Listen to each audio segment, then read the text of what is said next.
Appliquons simplement la loi de Jurin. Pour la petite histoire, James Jurin était un médecin anglais qui vécut de 1684 à 1750. Elle s'énonce ainsi. Les liquides contenus dans de faibles diamètres, comme par exemple des tubes capillaires, ont tendance à s'élever, c'est le cas d'un liquide mouillant, ou à tomber, c'est le cas d'un liquide non mouillant, par rapport au niveau du liquide environnant. Cet énoncé date d'à peu près 1717. Ce phénomène de capillarité et celui d'élévation de niveau ou de baisse de niveau du liquide en question peut s'expliquer par la loi de Laplace et la loi de l'hydrostatique. Et donc, pour retrouver la loi de Jurin, il faut appliquer ces deux lois que l'on a déjà vues, mais que l'on va rappeler dans cette vidéo. On se propose donc de retrouver la loi de Jurin pour un liquide mouillant et pour un liquide non mouillant. Mais qu'est-ce qu'un liquide mouillant? Un liquide mouillant, c'est un liquide qui possède la propriété de s'étendre sur la surface des corps avec lesquels il est mis en contact. Un liquide mouillant, c'est par exemple l'eau qui s'étale parfaitement sur ce récipient en verre.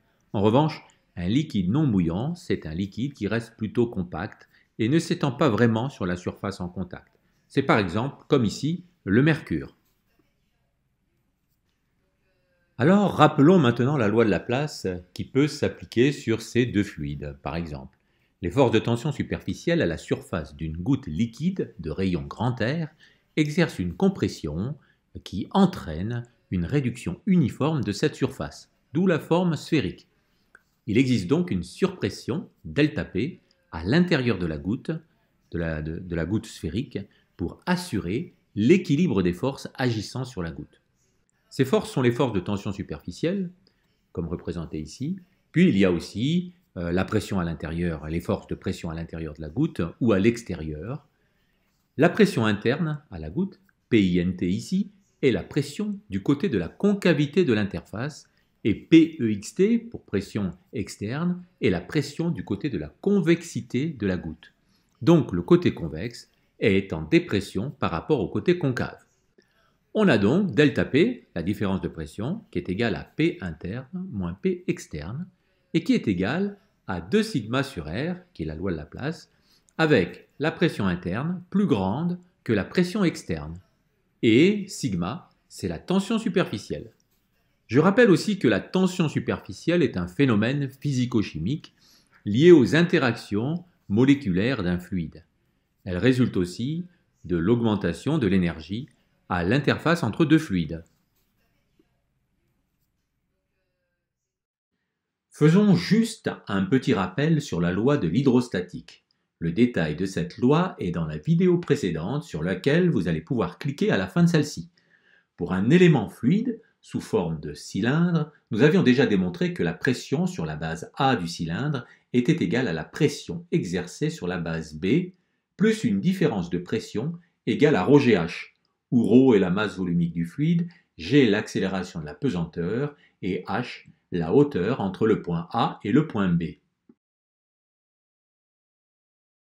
Nous avions trouvé cette relation en disant que les forces en présence, c'est-à-dire la force de pression en A et la force de pression en B, puis le poids du cylindre, du fluide, étaient en équilibre, c'est-à-dire que la somme de ces forces était égale à 0.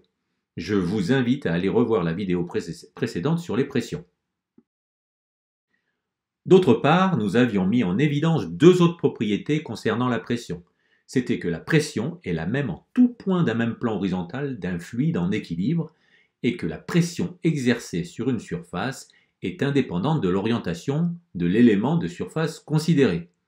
Voilà, avec la loi de Laplace, la loi de l'hydrostatique et ses propriétés, nous allons pouvoir enfin retrouver la loi de Jurin. Faisons maintenant l'expérience suivante pour démontrer la loi de Jurin. Prenons en premier un liquide mouillant dans un récipient, puis on introduit un tube capillaire dans ce liquide en contact avec l'air. Le liquide va alors s'accrocher le long des parois du tube, à l'intérieur comme à l'extérieur de ce tube. Puis, dans le tube capillaire contenant le liquide, l'interface air liquide s'incurve pour former un ménisque. Le liquide va s'élever alors dans le tube et cette hauteur d'élévation est ce qu'on appelle la loi de Jurin. La surface du liquide est alors assimilable à la paroi d'une bulle d'air de rayon grand R et l'élévation du liquide dans le tube compense la différence de pression entre les deux côtés de la paroi. Dans cette bulle d'air, on va pouvoir appliquer la loi de Laplace.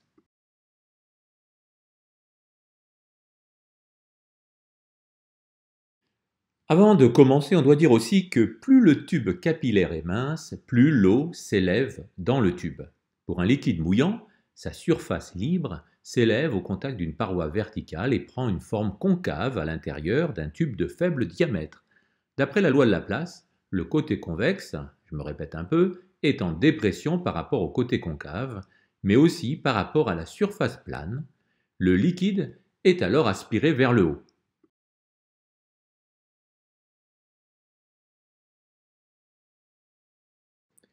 Mettons tout cela en équation. Appelons petit r le rayon du tube capillaire et remplissons le ménisque par une bulle, en fait ici pleine d'air.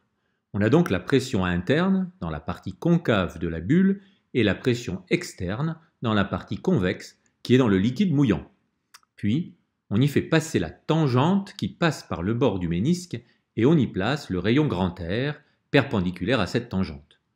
Cette tangente fait un angle θ qui est en fait le même angle que celui entre petit r et grand R. Ici, l'angle θ, appelé angle de contact, est plus petit que π sur 2. Si θ est égal à 0, le liquide est parfaitement mouillant. Et cela revient aussi à dire que petit r est égal à grand R. D'ailleurs, l'eau au contact du verre a un angle de contact considéré comme étant 0 degré. Du coup, si on projette grand R sur petit r, on a la relation grand R est égal à R sur cosinus θ. Facile. Pour démontrer cette formule de projection, faisons un petit zoom sur la partie géométrique. Marquons les points A, B et C et D. L'angle θ en rouge se trouve donc de part et d'autre de C. Puis posons β, l'angle vert, de couleur verte, en B, et alpha, l'angle de couleur orange, en A. Alors, on a simplement dans le triangle DBC, rectangle en D, β plus θ est égal à π sur 2. Et dans le triangle ABC, rectangle en C, β plus alpha est égal à π sur 2. Donc on a θ est égal à alpha. Voilà, c'est démontré. Puis on applique la loi de l'hydrostatique entre la pression de l'air P0, égale aussi à la pression interne, et la pression externe. On sait que la pression est la même dans un plan horizontal.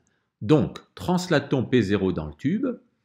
On a donc P0 est égal à P externe plus ρ GH, ou bien, pareil, P interne, puisque P0 est égal à P interne est égal à P externe plus ρ GH si on applique la loi de l'hydrostatique.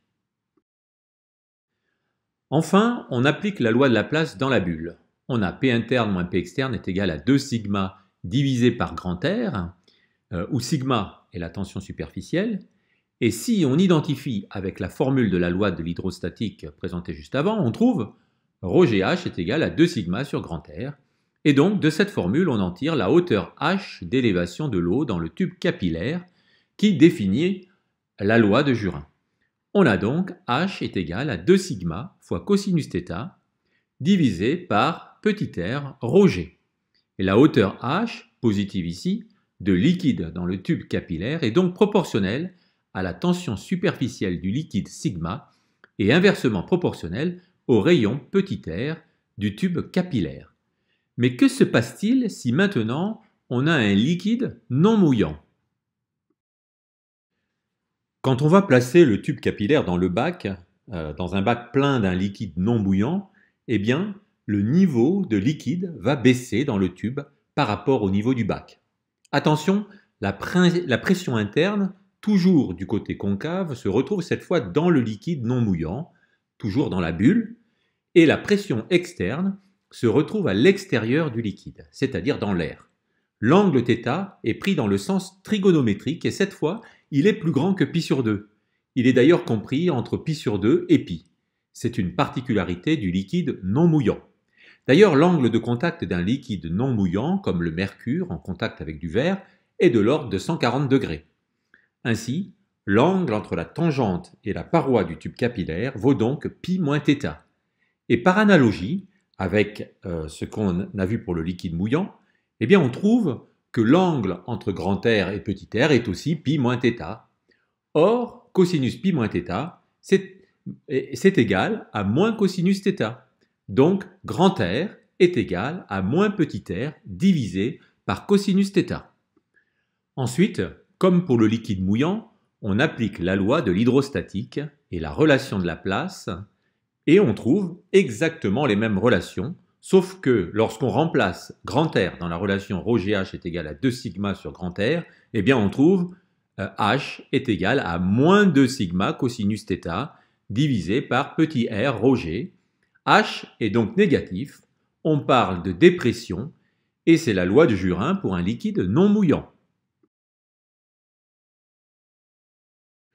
En même temps qu'un petit récapitulatif sur la loi de Jurin pour un liquide non mouillant et un liquide mouillant se trace sur la gauche, et avant de terminer cette vidéo, présentons quelques valeurs de tension superficielle de liquide en contact avec l'air. L'unité de la tension superficielle, je le rappelle, c'est le newton par mètre. Et suivant la température ou l'ajout d'un produit comme du savon, l'eau en contact avec l'air a une tension superficielle qui change en fonction, passant par exemple de 0,076 à 0,073 quand la température de l'eau passe de 0 degré Celsius à 20 degrés Celsius, ou bien baisse drastiquement à 0,025 Newton par mètre pour de l'eau savonneuse.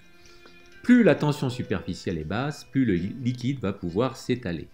Entre le méthanol et l'air, la tension superficielle est du même ordre de grandeur avec 0,022 Newton par mètre. Enfin, pour le mercure, un liquide non mouillant, la valeur de la tension superficielle est de l'ordre de 0,48 Newton par mètre, soit 20 fois plus grande. Voilà, j'en ai terminé avec l'explication simple de la loi de Jurin. Révisez bien pour vos examens. À très bientôt.